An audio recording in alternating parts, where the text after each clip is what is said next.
Hello, Bill. Good morning, Matt. Welcome to the DMZ, everybody. We're taping on Thursday, which is, a dangerous day to tape in the Trump era because everything drops. Last week we taped on a Thursday, and I don't even remember the stuff that happened, but a lot happened, like, before our video even went. What was it? I think Syria. I think Syria started to happen after. No, there was something else.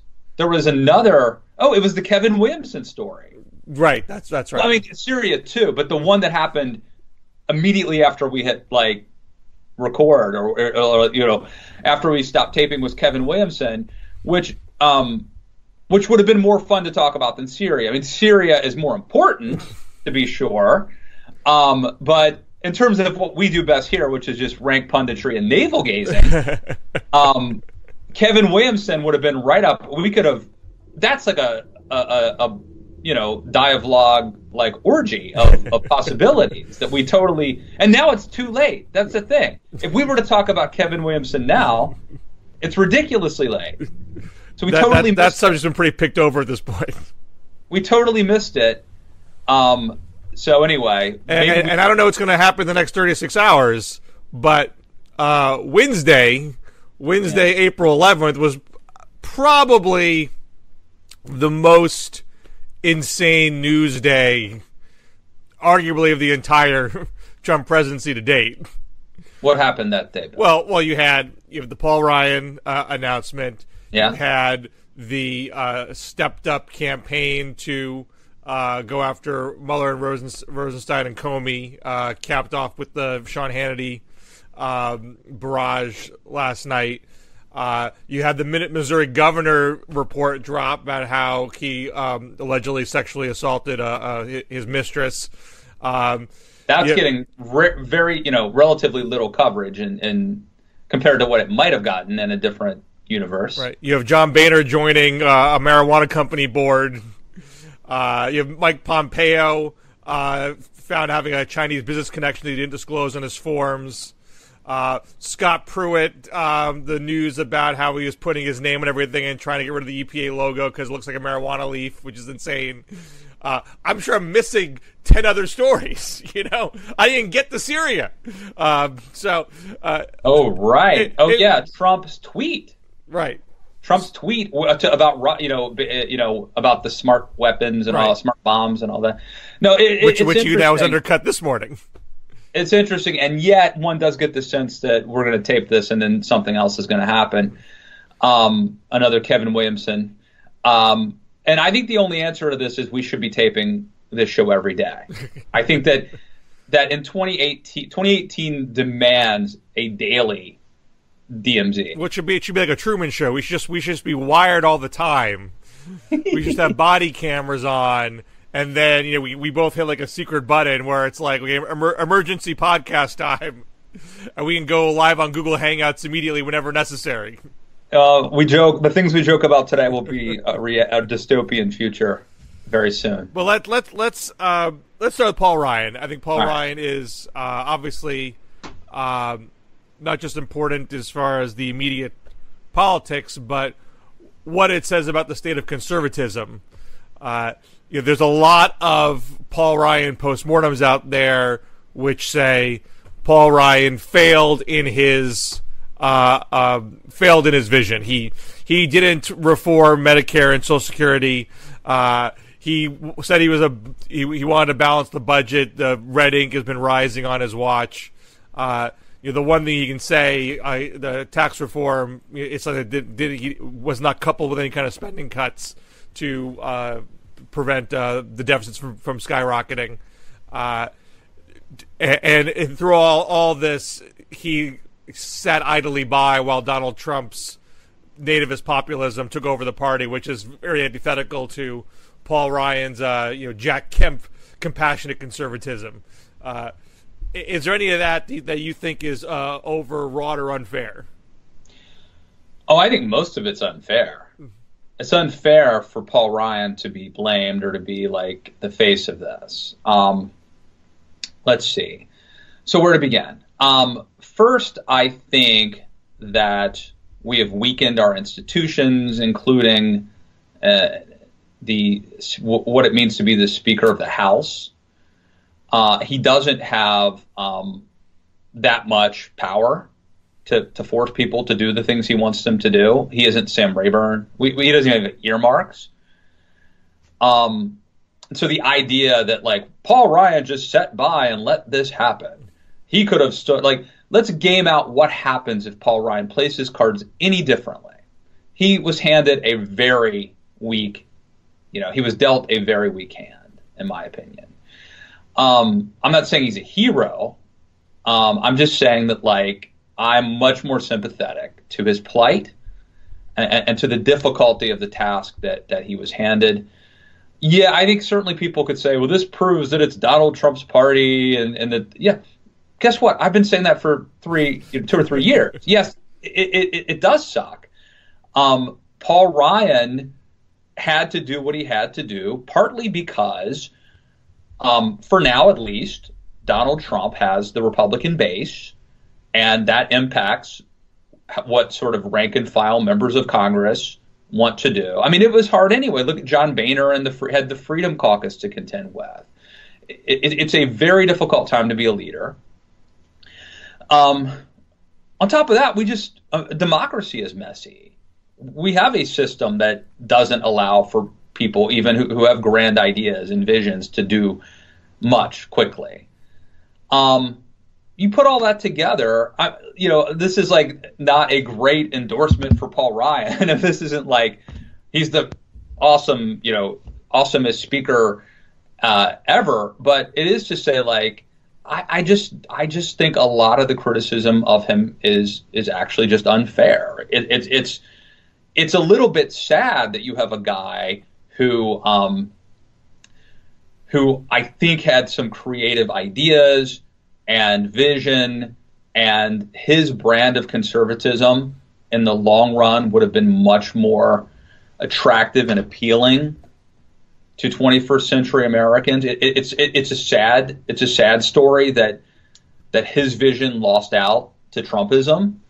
But the notion that he is somehow responsible for that, and that this is an indictment of him, I just don't think is accurate. Well, to the extent that he deserves some responsibility is that he had successfully established himself as being the policy leader for the party. He got in Congress before he was 30 years old.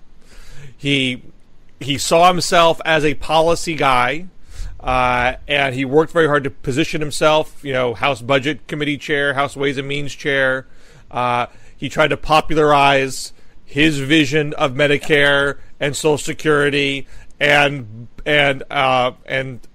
relatively austere budgets to be charitable, and he was unable, before Trump, he was unable to make that vision a popular vision that the public rallied around, and because he was identified as the intellectual heart of the party, the fact that intellectual heart didn't beat very strong was why Trump was able to come in and like knock over that house of cards and take over the party for himself. If he had, however you want to slice it, I won't choose the options here, but if he was either and or a better policymaker, a better legislator, a better salesman, a better politician. Here's the problem with that, Bill. What Paul Ryan was trying to do is very difficult. For one thing, get people to be willing to raise the retirement age in order to make the social safety net sustainable. Now, I think that is a very noble crusade. It's also a thankless crusade. Okay? So Paul Ryan was going after like sort of the third rail of politics, asking people to eat their vegetables and their vitamins and not candy. Okay, that is a losing, thankless job to tell people to do what they ought to do, not what they want to do. Donald Trump got to come in and tell people, we're not touching, we're not going to touch your Social Security or your Medicare or whatever. Just like Barack Obama came in and said, if you like your health insurance, you can keep your. They told people what they wanted to hear. Paul Ryan, I think, got burned by trying to do big things that were the right thing to do at the macro level for the country, but very bad politics. Now, he wasn't a good enough salesman to sell taking your medicine versus eating chocolate cake. I will grant you that. Now, I don't want to get into a deep debate about the merits of the policy, but these are bars of success that he set for himself. He tried to do these big things, and you could say, hey, he nobly failed to do these big things, but the bottom line is that he largely failed. The things that he tried to do not only did not work, but they were such big belly flops that the internal party pendulum swung the other way. And look, this is a critique that I have made about the left sometimes. People complain to me, why are you so down on single payer? If you don't try, you can't win. Why do you have to be such a naysayer all the time? There's polls that show that people like this stuff. Why can't you just get behind it? And I try to tell people, sometimes when you go for that brass ring and you don't succeed, there are serious ramifications and consequences to that. And if so, what you just said, you're basically saying that Paul Ryan was articulating what we ought to do. Yeah. Now, I would say, I just want to have this one point. And I would say the same thing in terms of single payers. I would say in terms of privatizing Social Security and Medicare. If you believe deep down that this was absolutely essential, anything short of this is doom for the nation, then it's logical to say, well, as hard as this is, there's no choice but to try, because it's certain failure if I don't try at all. But what if there were other things you could be doing that were pretty good, might actually help a lot of people, but were short of your idealized view? Maybe it's not as necessary as you think it is. If you took a breath and took a step back and said, you know what, if I chose option C, D, E, F, or G, I might actually move the ball forward and not have this enormous belly flop that's going to cause a big pendulum swing. I think Ryan, and maybe because he spent almost his entire adult life in the DC bubble, internalized this notion that if you don't do these big entitlement reforms, that all is lost. If he had a different perspective on his policy choices, he might not have set himself up to fail like that. Yeah, I mean, a lot to digest there. One, I would say, although it's certainly true that the failure of conservative intellectuals to win the argument and implement policy helped open the door for Trump, I hardly think that was the primary, not the only, but not even the primary reason that Trumpism won. And so I think that Ryan is in many ways a victim of the times. This is a pro-Trump era. The Republican base wants to buy hatred and bitterness and fear. Paul Ryan has always been selling optimism and growth. So which Reagan did very well. Right, but and Ryan has not.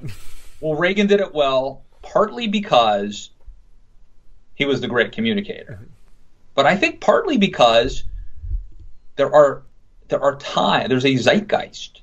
Like Churchill didn't. I'm not comparing Paul Ryan to Winston Churchill, but Churchill was Winston Churchill in 1933, but nobody was buying what he was selling. Nobody cared. He was out of touch with where the political moment was. He was a loser. He was in the wilderness. There are plenty of people who are right about the ideas and are charismatic, good salesmen, but at a certain moment, you can't sell what no one's buying.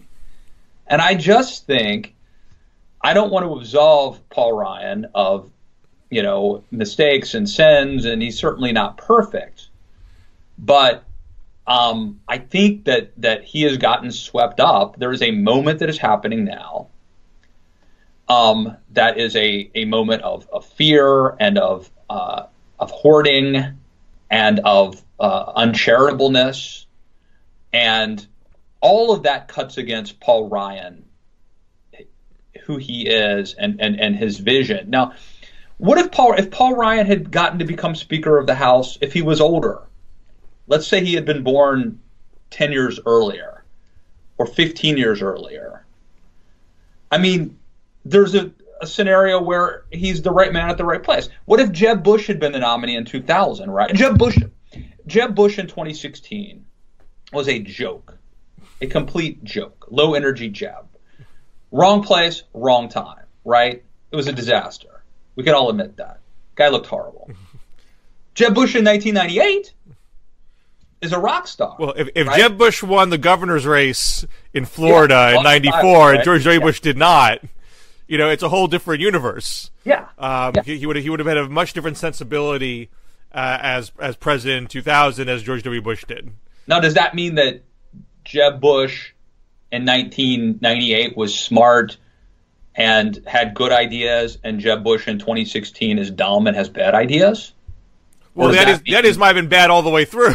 or they might have been good all the way through. But I think he would have been a much more he wouldn't have faced a Donald Trump juggernaut in 2000, assuming, of course, Donald Trump didn't stick with his Reform Party bid in 2000. You get my point. Now, my point, I think there's a fair argument that some of the reason Trumpism worked is because conservative intellectualism, conservative ideology failed, and that opened the door. But I think that's only I don't want to say small, that's only a part of the story. Mm-hmm. I think that there are so many trends that have converged.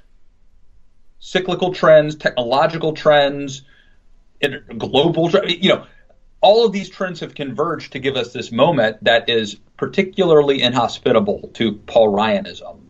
I think he just tried to do the best he could for himself and for the country and for the party at this moment, and it was a lose-lose proposition. There was no way. All he was trying to do was to have the least worst outcome. A smaller point I'd want to make is I think Paul Ryan was never a good legislator. He was not good at legislative tactics. He's not someone who he came out of a think tank world. He was tutored by Jack Kemp. He always said he wanted to be policy making. He wanted to draft these policy ideas. He would craft the Better Way package and all that kind of stuff. But when he was House Budget Chair, he would draft these dreamy budgets that he could get through the House just based on the sheer force of the size of the Republican majority, but they wouldn't actually come into being. And he didn't want to be Speaker. He got roped into it, as we've all heard. But at least he thought this was a chance to try to drive some big policy ideas. And I don't know if you saw the most recent PBS Frontline episode, Trump's Takeover, but the first half of it covers the whole Obamacare repeal debacle. And they basically say, Trump comes into the White House without a real strong policy agenda or policy interest. It's Paul Ryan that comes to the White House and says, we're doing Obamacare repeal first. Yeah. We can get this done by the spring. We can get tax reform done by the fall, and we'll do infrastructure after that. And granted, he salvaged tax reform from the abyss, but that was a bad legislative strategy. He clearly overestimated his ability to get Obamacare repeal done. It chewed up a lot of time on the clock. No, I completely agree with you, Bill. I mean, and I know for a fact, that what you're saying is accurate. In terms of healthcare, I know for a fact that you're right about that. And I'll concede that not everyone, it makes perfect sense that the guy who's kind of the visionary policy guy shouldn't be the guy, doing the blocking and tackling or strategizing of it. So I think that was clearly a deficiency. And the way to mitigate that, of course, is to recognize your weaknesses, to surround yourself with people who sort of complement, who are strong where you're weak, and weak, maybe even weak where you're strong. To have a team of people who complement compliment you. I do think that his theory about health reform was clear about the strategy of passing it in hindsight was clearly wrong. However, I think there was a plausible, they had a rationale for what they were trying to do in terms of like, we've been working on this for years and we're going to do it via reconciliation, but we have to do this. Remember, refresh my memory, but it was like, we have to do this first so that we can have the money saved to apply to that. Which wasn't even correct. They didn't. Ryan was still talking about having revenue neutral tax reform, which he abandoned. I mean, his plan to try to do it in a way that wouldn't. There was a rationale for why they did it. Yeah, I mean, he had a rationale on paper. Yeah. And look, I can understand on paper saying, well, the base wants us to do this, and we have a momentum, and we have the numbers. We can do it with 50. And, I really would love to, get at Medicaid. There's my chance to get at Medicaid. Maybe get some Medicare reform in there. I think it was driven by an overestimation of the power of the base, and that obviously there's a lot of emotion in the base for Obamacare repeal, but without a clear-eyed look at the actual policy involved. And if he was a better policymaker, if he better understood health policy and the difficulties of health policy, he would have recognized, you wrote about this Matt, at the time. This is a hornet's nest of policy. But before I wrote about it, because when I wrote about it, I spent a couple weeks digging into it. But before I wrote about it, I would have assumed that Paul Ryan and Price and Ryans and I'm trying to think of who else, that you've got a doctor, you've got a policy wonk, you've got I overestimated their policy chops in terms of health reform. I was just listening, Bill. I was just listening to because I listen to so many podcasts, I lose track of which ones I'm listening to. But I was listening to a podcast, and the upshot of it was that if you were to rank like the top 100 healthcare policy wonk sort of public intellectuals, how many of them would be on the center or center right? You know what I mean? Like 5 of them or something. You know what I mean? And so this is like an endemic problem. Well, I think this does rest on Paul Ryan. He sold himself and was pumped up in the media as the premier conservative intellectual. And for all of his pleasantness, and I'll even give him the benefit of the doubt that he actually has some sincere belief and actually wants to do right by people. I know there's plenty of people who might challenge even giving him that much benefit of the doubt, but let's give him that much. I don't think he's that good an intellectual. He wasn't strong enough himself to fully understand the policies that he was pushing and how complicated they were, nor did he build up an intellectual bench. He certainly could have, if he was concerned about trying to get policy done, you want to have an army of policy wonks at the ready, and he kind of hogged that spotlight at the expense perhaps of grooming other people who actually might be stronger on policy. I just think you're being too hard on him. I really do. I mean, so first of all, there were policy problems, but there were all political considerations that went into making a bad bill, that you had to do this because McConnell says he needs that, or the pharmaceuticals say they need this, or they're going to run ads tacking. I mean, there's so many variables, right? It's really hard to do things. I mean, Bill Clinton and Hillary Clinton are smart people. They had a disaster. They got hammered. They got hammered on it. Right, they got hammered. But it doesn't mean that they're not smart. It doesn't mean that they're overrated as intellectuals. Look, I just think Paul Ryan is one dude, and there are 435 members of Congress, and I feel like there's a sense that like that we want to like he's going to bear all of our burdens, you know, like take all of our sins, all of our sickness and disease and sins, and bear all of our burdens. That there's now a sense that like all the problems of the conservatism should be borne by Paul Ryan. Like if he should have been out there not only being a dad to 3 or 4 kids and doing his hillbilly hand fishing in Wisconsin and running for vice president and voting, you know, being actually a member of Congress, flying back and forth to, you know, like, but he should have also been building a generation of conservative intellectual leaders. And he should have been like, look, he's not like, I'm not saying he needs to like he does not belong on the Mount Rushmore of conservative leaders, right? This is not a great moment for him. Like this is not like he's not coming off of this looking like a hero. But I also think that the amount of criticism and responsibility that he's taking is unfair. I really do. Let's shift to cruder political considerations. What does this mean for the midterms? And is Paul Ryan helping or hurting? I mean, Republicans were already obviously, you know, back on their heels in terms of the midterms. Is this going to is it going to help matters to kind of, you know, clarify the situation and let them essentially, I mean, they talk about, I mean, not having a new leader established after the election, but that might change.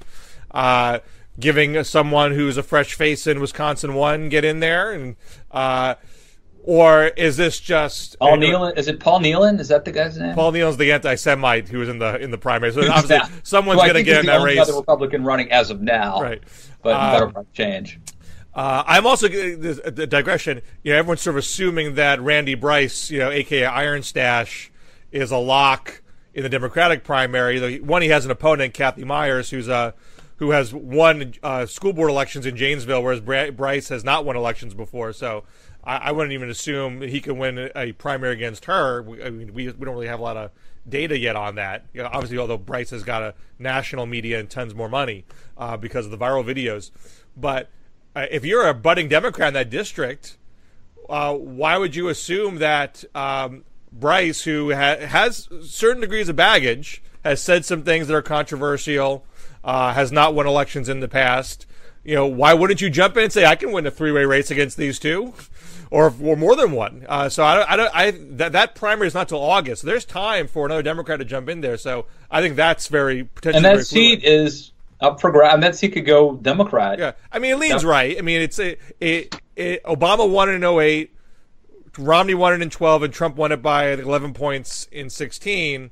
But because Obama won it once, some people say, well, it's not that Republican a district, which is true. But this most recent Supreme Court election that happened in Wisconsin, the conservative candidate won that district pretty handily. So I would still think this is a leans right district.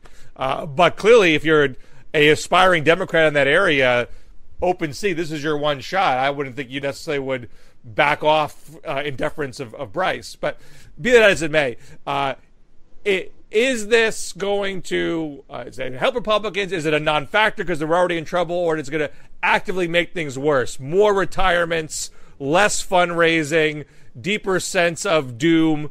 I mean, there already was an article in the Washington Post a couple days prior where donors were saying the House is already lost. Let's just work on saving the Senate because there's no way we're going to win the House. I mean, where do you think this impacts things? If you're a Republican, it's time to turn the hat on backwards, put on some Rage Against the Machine, start doing curls, baby. No, it's bad. It's bad. Look, Republicans, I thought they were already going to lose the House. I think this expedites. If anybody's on the fence about retirement, now the captain of the ship is abandoning ship. You know, should he have waited? I think I'm open. I'm open to debate on this, and I think I'm sure there's an argument that what he did is fine. My instinct is he should have waited. He should have run for re-election, acted as if everything was fine, and gone down with the ship. And then, then as soon as it's over, you bow out. That's what I think he probably should have done. But that just strikes me as the right thing to do. But he seems to think there was some sort of unfair to his own constituents to run for a race that he knew he wasn't going to finish out the term for. But he wouldn't be the first guy to step down from a speakership after an election and have a special election. Like there's worse things in the world than having a special election. Right. You could be like, look, I mean, I was committed to running, but this failure means that the Republican Party needs new leadership. It's time for me to go. And I think that, I'll tell you the one thing where I think it's going to help matters for Republicans, relatively speaking. Assuming he sticks with his pledge to remain speaker through November, we still have to keep the government open on September 30th, which is 4 weeks before Election Day. And Ryan can now behave like a John Boehner in 2015 and say, look, we're keeping the government open. Screw you, Freedom Caucus. I'm not under your thumb. If any Democrat votes for this, I'm getting them, and we're not going to have some giant debacle before Election Day, barring the mental stability of our president. Unchained. I mean, why would you want to be speaker now? Why would you want to start your speakership? There is nothing on the agenda. There's absolutely nothing to get passed that has any chance of happening. The only job you have is to keep the government open, and that's a pain in the ass of a job. So let Ryan deal with that stuff. And he never wanted to be speaker anyway. Right. But yeah, I don't know why anybody would ever want to be anymore, especially in this environment. I went and checked the average length of a speaker's tenure, and it's pretty short. Almost everybody is under 5 years. And obviously there's different reasons for that. But it's not and there are certain examples, Denny Hastert, the illustrious Denny Hastert, he had 8 years, and Tip O'Neill had 10. I think there was one guy that had 17, but it's usually you get end of your career and you leave on your own terms, or the house flips, or you get felled by a scandal or whatnot. I mean, the knives are out for you, man, when you're in the speaker's chair. So it's not like it's a real career. It's not a recipe for career longevity. Yeah, it's like cover of the Sports Illustrated magazine. Yeah. So anyway, Paul Ryan, we hardly knew ye. Now I have floated this idea. That other people have now co-opted. Although, in fairness, someone told, this is just like when I predicted that John Boehner would possibly leave his speakership after Pope Francis came. So it's hard for me to take credit for something that someone else gave me the idea for. But a month or so ago, right after the day it was announced that Arthur Brooks would be stepping down as head of the American Enterprise Institute, I tweeted that maybe Paul Ryan should be the next head of AEI. And now apparently other people are joining in on that. We'll see what happens. That would make a certain amount of sense. Now, he says he's going back to Janesville to be with his kids. Yeah. And there's a lot of reporting. Tim Alberta has a great send-off to Ryan in Politico, where he says that's on the level. He's aware his dad died early, his grandfather died early, but I obviously can't know what his day-to-day home life is going to be like. But his kids are teenagers. So I don't have teenagers yet. My understanding is that teenagers aren't around the house all that much. Then they're going to go off to college after that. I'm looking forward to Bill Scher with 2 teenage daughters. Yeah, me too. Cleaning his shotgun as suitors come calling.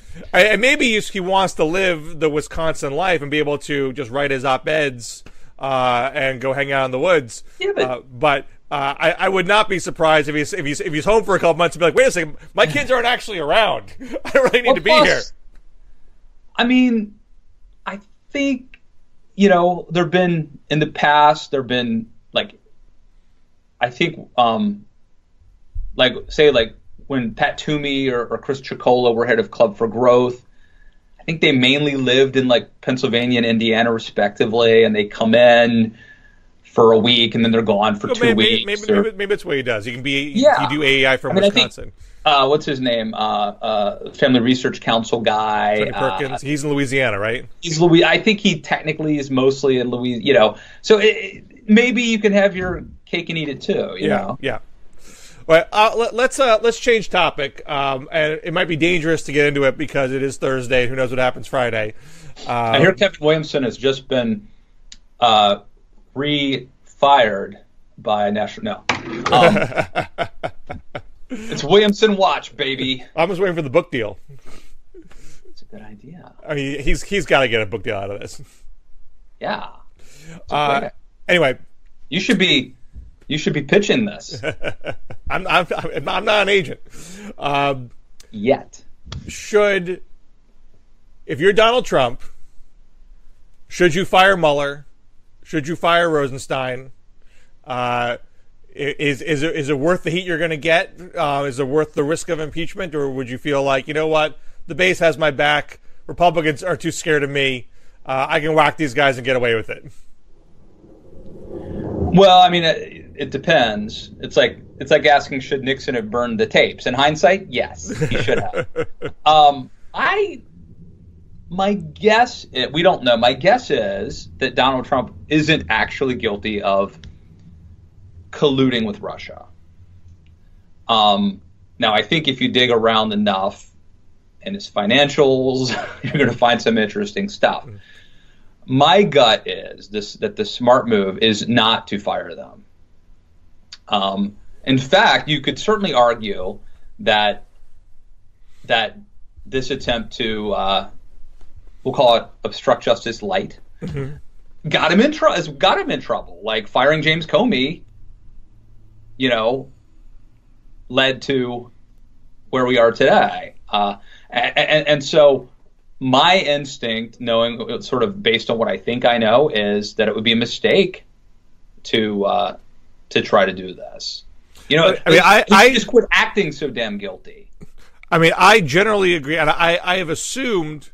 Well, one, I wrote a piece last year in Real Clear Politics, which was why Trump can get away with firing Mueller. And I do think he would get away with it. I do not think he would get impeached for firing Mueller and Rosenstein. I mean, maybe Democrats would impeach him if they took over the House, but I don't think he'd get convicted in the Senate. But that was over a year ago, and he has not done that. And I think it's a very interesting question. Why is that the case? And there's two plausible scenarios. And one, based on reporting, is that he really wants to. He has threatened to do it in private at least twice from what we read in the papers. But the people of Radman said, hey, buddy, that's crazy talk. You don't want to get impeached here. Don't do that. And so he's being essentially restrained from what he really wants to do by his team. And he's getting more and more unrestrained as we go along. So that's possible. But the other possibility is that he knows deep down that there's a risk of impeachment there, and it's not worth taking that risk. He might blow off some steam from time to time, but it's better to undermine and discredit Mueller and Rosenstein, so whatever they produce is looked through a partisan filter, ensuring that it doesn't metastasize and become something that's impeachable and convictable. That's probably a pretty good compromise. And I saw that you tweeted a New York Times article about the how Bill Clinton, went after Ken Starr. Well, one of the folks at Politico, I assume is younger than me, had tweeted out saying, as they would older than me, remember if Ken Starr, if Clinton, went at Ken Starr in the same way, noting that the same way as Comey.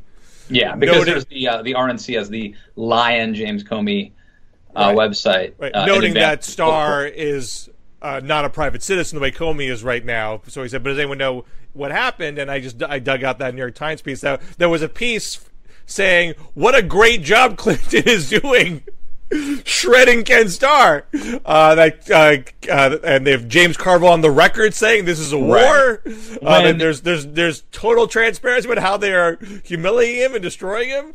And Bill Clinton's approval rating is shot to 73%. And Republicans are saying Ken Starr is overreaching. It was just a complete evisceration of Ken Starr. And when conservatives talk about double standards and bias, that's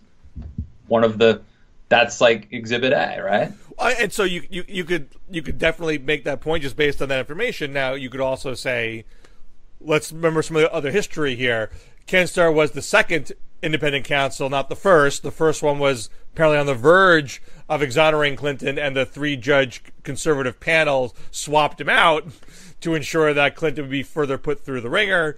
They jumped from Whitewater into Monica Lewinsky, which was considered as arguably, going beyond the purview of the investigation. They just raided the Donald Trump's lawyer's office, which I guess speculation is that it's what they're looking for is outside the scope of. But Mueller said, this is outside my scope. Okay, I'm going to hand it off to somebody else, and they can make the decision what to do with it. Although obviously Republicans who are loyal to Trump are saying that Mueller's already gone beyond getting into obstruction of justice and financial dealings and whatnot. So we only know so much from leaks to be able to adjudicate that, but obviously those debates exist. It's certainly not unusual for a president to be mean to the prosecutor looking into their stuff. That is pretty standard. From there, you can say, okay, who does someone have the merits of the case to have gone into that? Or you could also say, whatever the merits of the case, that's really unseemly. You should just let the prosecutor do their job and defend yourself in the court of public opinion, court of the Senate, court of courts, but don't interfere with the process of the investigation. Obviously, Clinton didn't do that and came out looking great at the end of the day. Got acquitted, proof of ratings were high, maybe had some fallout for Al Gore, but didn't hurt Clinton himself. Now, this is also second term against the backdrop of a booming economy. So there was definitely a wide public sentiment of, why are you doing this, Republicans? Why are you doing this, Ken Starr? This guy had an affair, but otherwise things are going fine. Leave the guy alone. Now, the economy is relatively good right now, but this is first term, a guy with unusually low popularity going into the job, which has only dropped further since, doesn't get that same benefit of the doubt from nearly anybody outside of his own base. Well, and I think the Me Too moment has changed our perception about things, too. Even in the case of Monica Lewinsky, who now says I think she questions whether or not it was consensual.